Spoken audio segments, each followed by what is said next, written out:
So Portugal hopefully won't make the same mistake that the Americans did because they're attacking Ethiopia and they're in a pretty good spot to maybe take this city.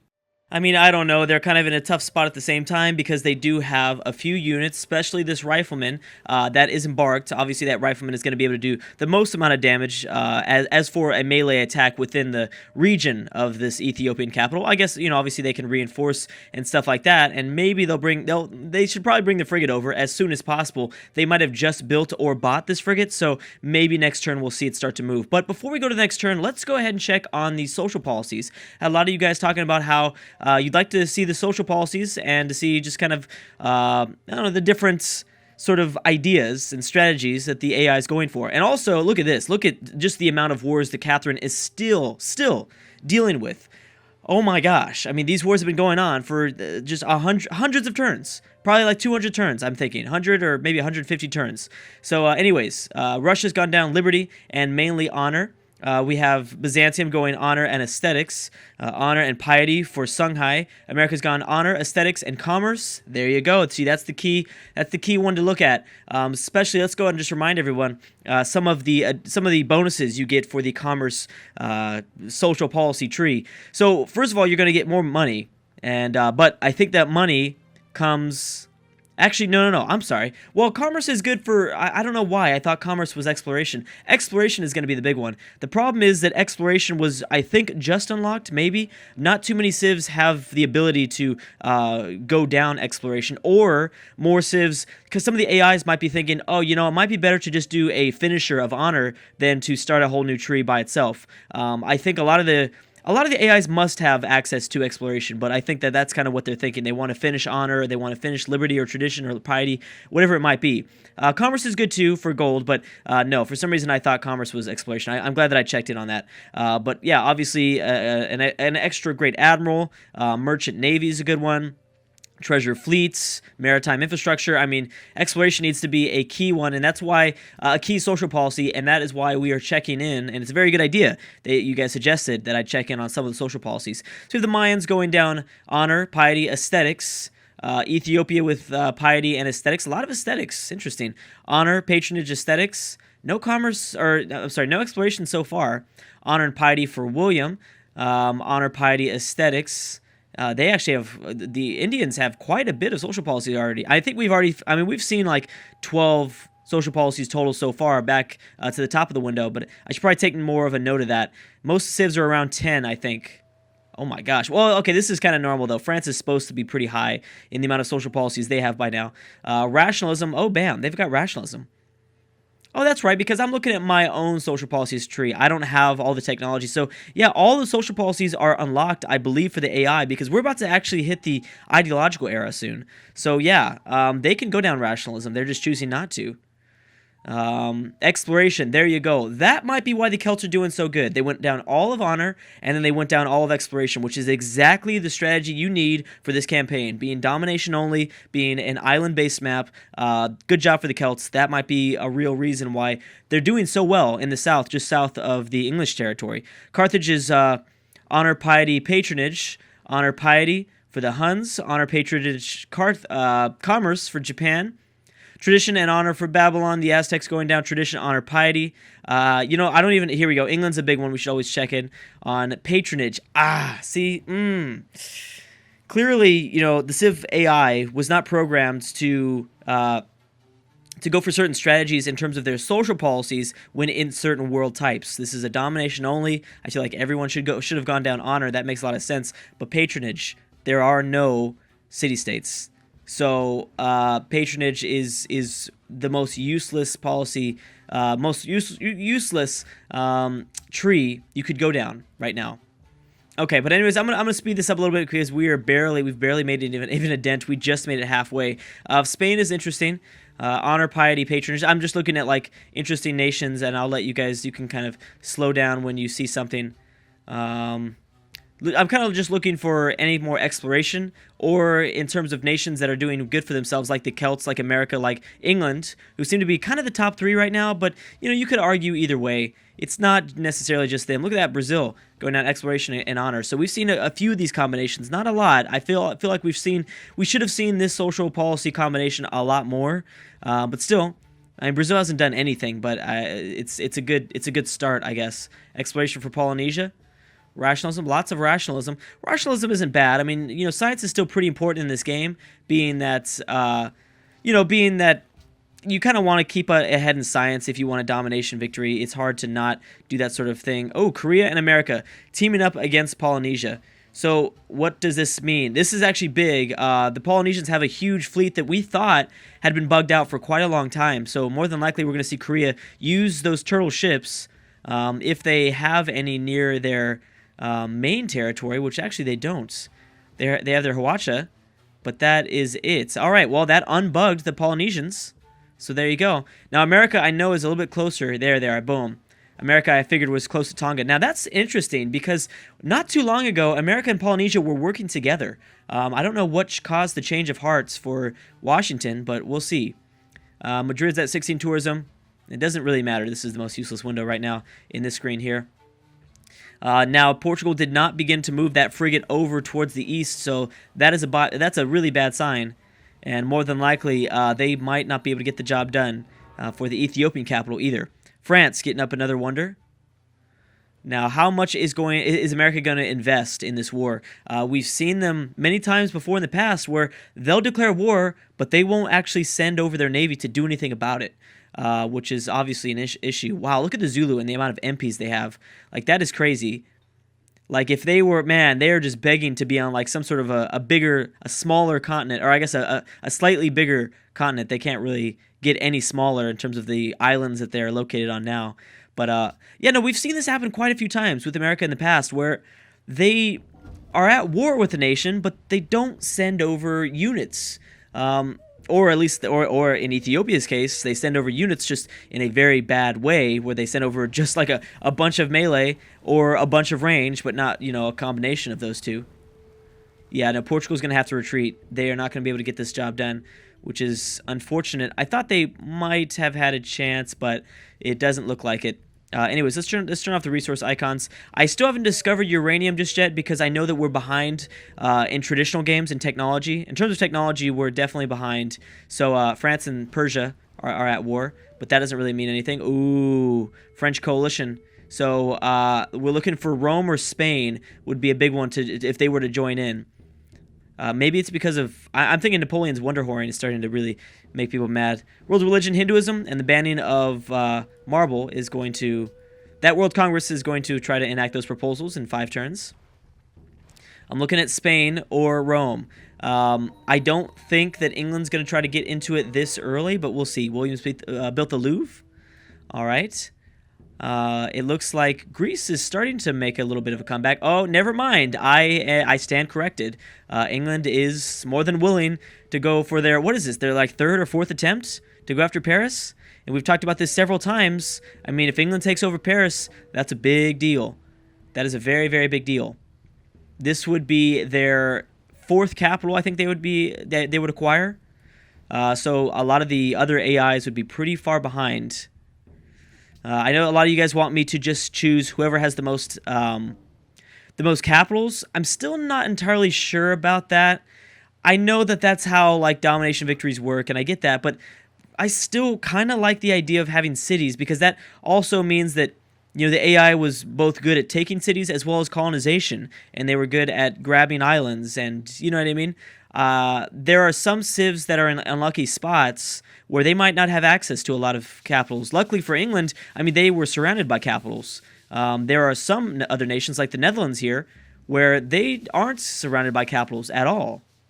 So, I'd be kind of screwing the Netherlands in a sense.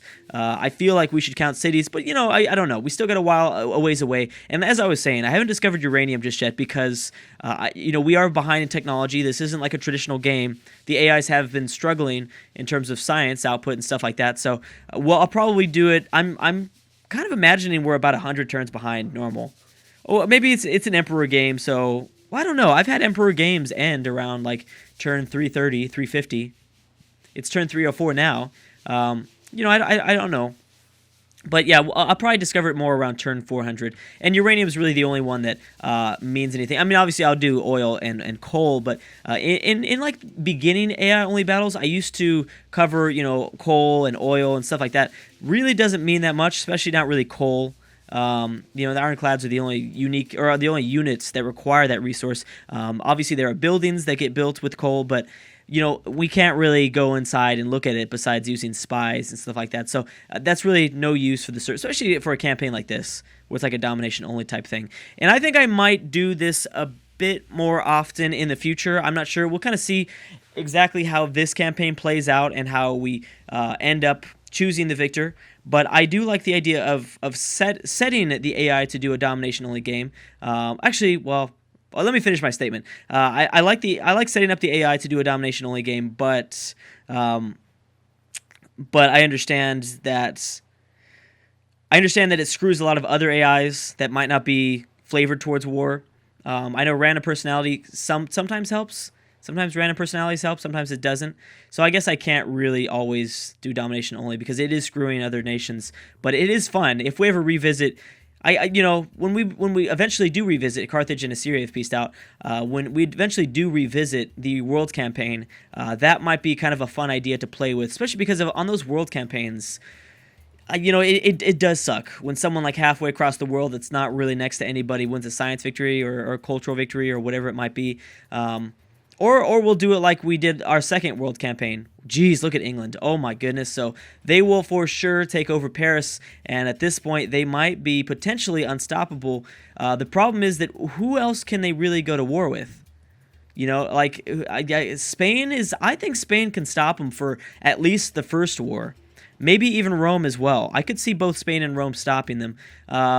Russia has proven that it's very difficult to take Russian cities. St. Petersburg and Moscow are in excellent spots. Brazil's not bad. They're well defended, but they can't seem to spread their borders and grab any more cities. Okay, what do we have? Yes, we already talked about this. So we'll see if that passes or not. What's going on with these English boats? I know that they've been stuck there. I'm not saying that. I'm wondering what's going on with their health. They've been pretty low. Are they being attacked by somebody that we're not paying attention to, or what? Okay, so anyways, this should be the end right here of... I don't know, right here. They've got 4... Yeah, that's it. Boom. There goes France, and England has just grabbed their third capital, I guess 4 including including London, and they're looking good. The thing is, though, they're starting to really spread themselves now, and that's what I'm curious about. Now, this is a naval campaign, so ships can get sent across, halfway across the world a lot faster than normal games. But at the same time, you have to think that, these borders are starting to spread.